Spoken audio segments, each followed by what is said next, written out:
You walk into a hotel. You are tired, very tired. Maybe you had a long flight. Maybe you spent 3 hours in an airport looking for gate 24.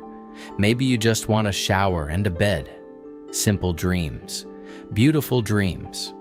Then you walk to the reception desk, and suddenly you remember something. You need to speak English. Now, quick question. Imagine you're standing in a hotel lobby right now. A receptionist smiles and says, "Welcome, how can I help you?" What would you say? Think for a second. Maybe, "I have a reservation." Perfect, simple, natural. Congratulations, you have survived the first 10 seconds. Now let's continue. The receptionist smiles. You smile. Everybody pretends life is under control. Then the receptionist asks, "Can I have your name, please?" Easy. You tell them your name. Then they start typing. Hotels love typing. Click, click, click. Tap, tap, tap. Very serious keyboard noises. You stand there trying to look relaxed. Meanwhile, your brain is thinking, "Please find my reservation. Please find my reservation. Please find my reservation." Then the receptionist says, "Yes, I found it. Best sentence ever. Better than poetry. Better than music. Better than finding money in an old jacket." Now they ask, "Can I see your passport?" You hand it over. Easy. Then they ask, "How many nights will you be staying?" Maybe 2 nights. Maybe 5. Maybe long enough to forget what day it is. You can simply say, 3 nights. Or 4 nights. No complicated grammar, just the number. Hotels love numbers. Now imagine the receptionist asks, "Would you like a room with 1 bed or 2 beds?" This is an important question. A very important question. Because choosing the wrong answer can create surprises. You say, "1 bed, please." Or 2 beds, please. Simple. Now imagine something less fun happens. The receptionist looks at the screen. Their smile changes. Not completely, just a little. Like somebody saw a strange email. Then they say, "I can't find your reservation." Wonderful. Exactly what you wanted after traveling all day. Don't panic. This is survival English time. You can say, "I booked it online." Or, "Here is my confirmation email." Useful, calm, professional. You are basically a travel detective now. Most of the time, the problem gets solved. Usually somebody types something wrong. Humans are very good at that. Now let's move to another classic hotel situation. The receptionist gives you the room key. Success. You are ready. You grab your suitcase. You find your room. You open the door. And the room is not what you expected. Maybe the air conditioner doesn't work. Maybe the room is noisy. Maybe the view is a brick wall.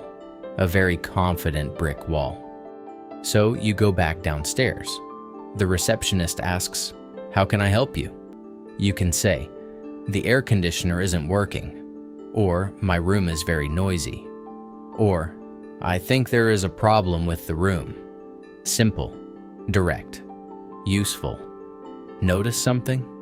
Good English in real life is often very short. Movies teach long speeches. Real life teaches, "There is a problem." Done. Now let's talk about breakfast. One of the most important parts of any hotel.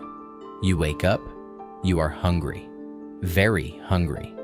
The kind of hungry that makes every croissant look magical. You walk to reception and ask, "What time is breakfast?" Useful phrase. Hotels receive this question about 17,000 times every day. The receptionist says, "Breakfast starts at 7. Great. Life is good again. Now imagine you are not sure where something is. Maybe the gym, maybe the pool, maybe the elevator. You can ask, "Where is the gym? Where's the pool? Where's the elevator?" Simple questions, simple answers, simple life. Now here's something funny. Many English learners think they need perfect grammar for travel. But listen carefully. A tired traveler does not speak perfect English. Nobody does. Even native speakers become strange after a long flight. People forget words. People say weird things. People walk into the wrong elevator. Travel changes people. The goal is communication, not perfection. Now let's do a mini hotel story. You arrive at reception. The receptionist says, "Welcome, how can I help you?" You say, "I have a reservation." The receptionist asks, "Can I have your name, please?" You give your name. They find your booking. Everybody's happy. Then they ask, "Can I see your passport?" You hand it over. The receptionist says, "You'll be staying for 3 nights." You say, "Yes." Then they give you your room key. Amazing. You made it. No panic, no dramatic movie scene. Just simple English. And honestly, that is the secret.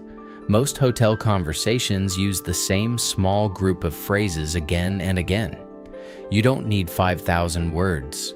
You need the right 50 words. That's much easier.